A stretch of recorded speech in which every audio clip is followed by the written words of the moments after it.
Okay, it is Thanksgiving 2022, and we are here in New England preparing for our Thanksgiving feast. And we also have a couple little traditions that we've had in my family for a long time, and now we're doing it with our family here. First of all, turkey's cooking away. It'll be another couple of hours before it's ready.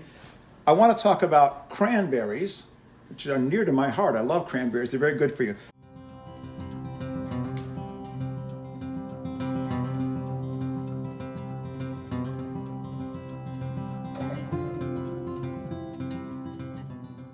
First, I want to talk about a little tradition that we started some time ago.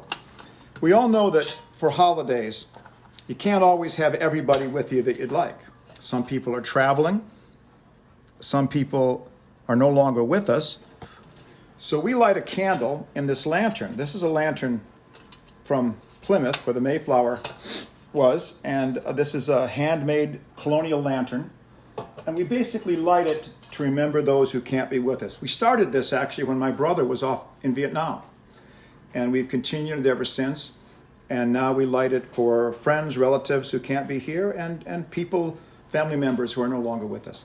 All right, but now let's talk about cranberries. Now, most of us think of cranberries in a can, right? I know when I was a kid, we used to love that gelatin stuff that came out. And I noticed that cranberries, usually, they're often by Ocean Spray, which is in Cape Cod, but even this local cranberry sauce, the label's printed upside down, right? That's not the top of the can, this is the bottom. There's a reason for that. So you turn it what would normally be the right way up.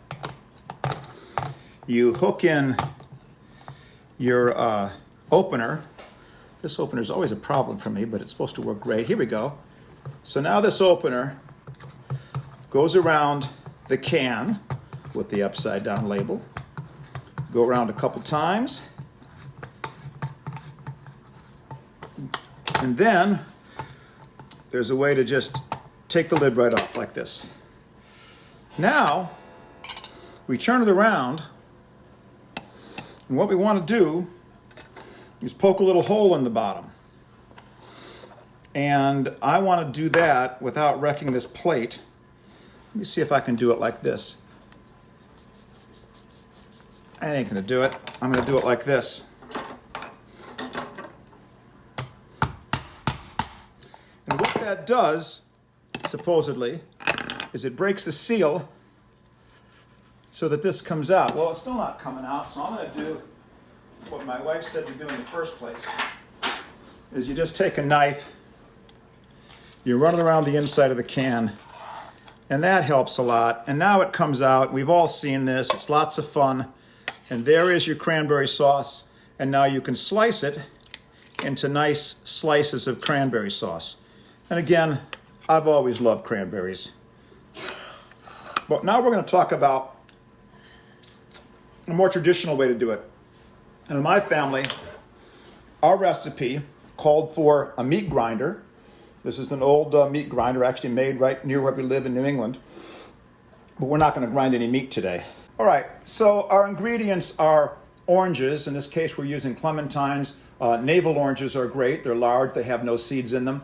You just quarter those. You leave the skins right on them. Of course, we have raw, fresh cranberries. And by the way, again in New England, Cape Cod, the way they used to pick cranberries is one of these cranberry cookers. This would actually, the vines would slide right in here and the cranberries would come in the basket. On a commercial way, what they do is they make these big cranberry bogs with dikes around them, and then when it's harvesting time, they flood the whole cranberry field, and the cranberries, they just shake them. They can walk through there with rakes and shake, and the berries come off, and they float to the top, and then they can just scoop them up in one of these, and it's a really handy thing. Okay, so we've talked about the cranberry bogs and how you'd scoop them off the top of the water with the cranberry scoop. And of course, we know cranberries are very, very bitter, but we're going to take care of that. First, I wanted to mention my daughter made good use of our Halloween pumpkins, ones that we did not carve. They stayed good for a long time, and she pureed these and made really good pumpkin puree, which can be used for all kinds of things, for pies, for soups, for making maybe even kind of pumpkin bread. So that's a great product there that'll be enjoyed later this winter.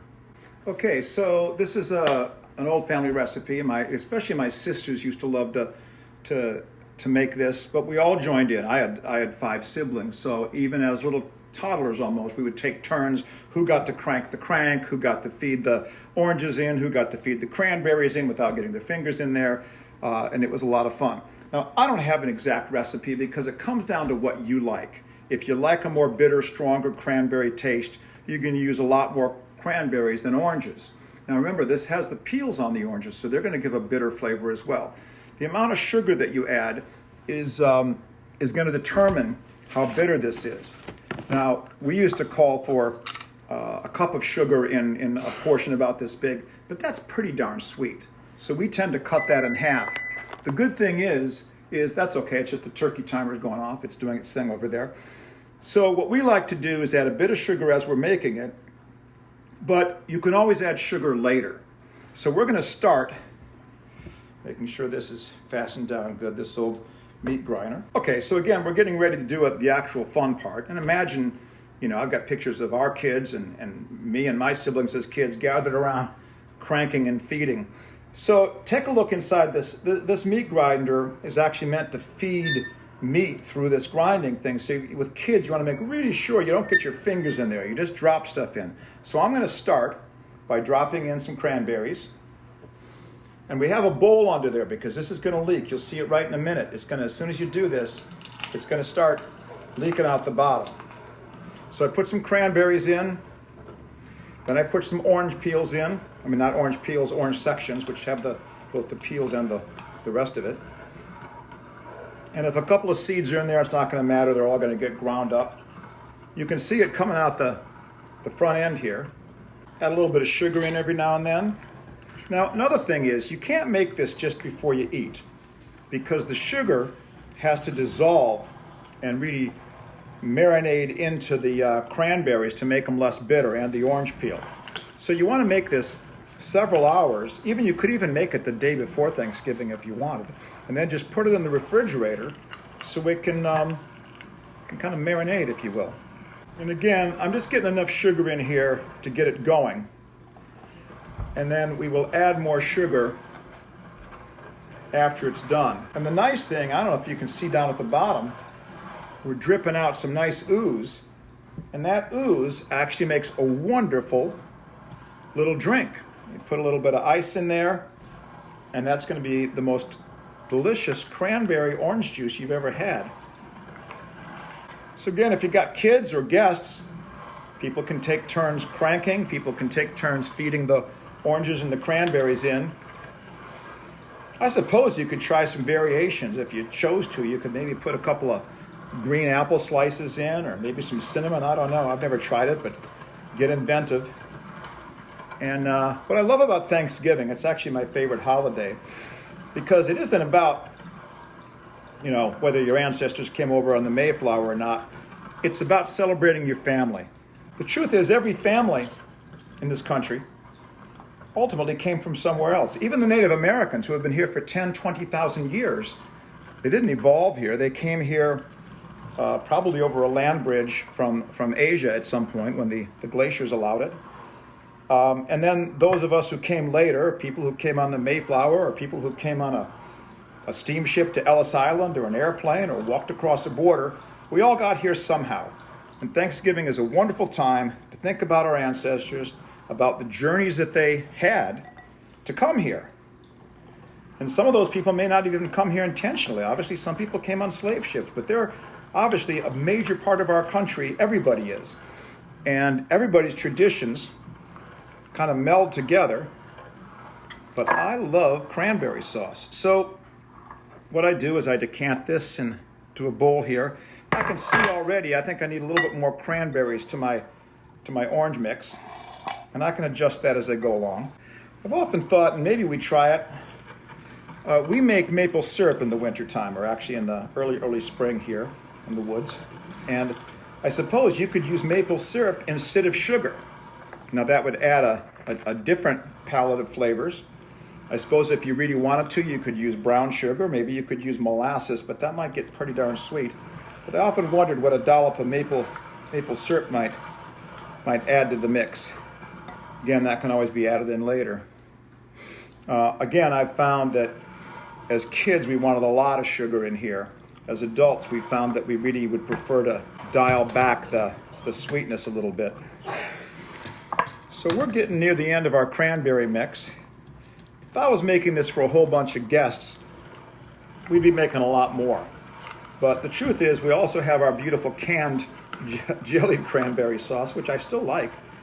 So we don't have to make a real lot of this, just enough to say we did. And I hope that my brothers and their kids are keeping this tradition going on wherever they are. I think we're going to send them this video to remind them that we used to do this. And whether you like it or not, it's fun to do. And I think, folks, that is about it. And what we're going to do is let this drain out to make its juice.